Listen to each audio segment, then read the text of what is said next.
దినవృత్తాంతముల 2వ గ్రంథము రండి. 2వ దినవృత్తాంతముల గ్రంథం,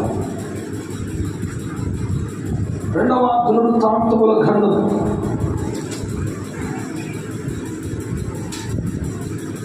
7వ అధ్యాయం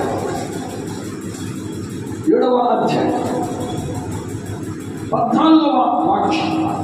నా పేరు పెట్టబడిన నా జనులు తమ్ము తాము తగ్గించుకొని ప్రార్థన చేసి నన్ను వెదకి తమ చెడు మార్గములను విడిచిన వేళలా స్తోత్రం చెప్తామా? ప్రార్థనలో ఏముండాలంట? తగ్గింపు ఉండాలి.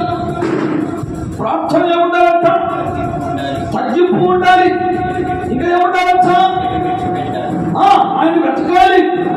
3వది చెడు మార్గాలను విడిచిపెట్టాలి.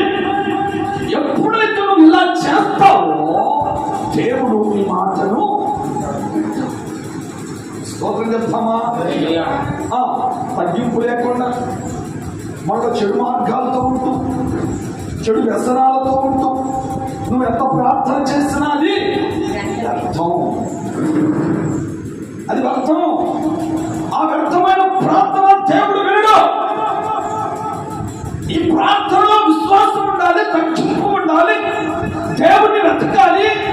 నీ పాపములు, నీ చెడు మార్గాలను విడిచిపెట్టాలి. అదే సొలొమోను గారు చేసినటువంటి ఈ ప్రార్థన చూడండి.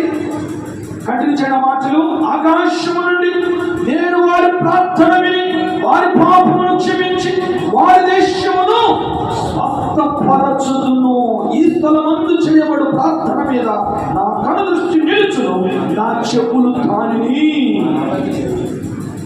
ఏదైతే దేవుని సన్నిధిలో నువ్వు ప్రార్థన చేస్తూ ఉన్నావో దానినట ఆయన చెవులు వింటాయి.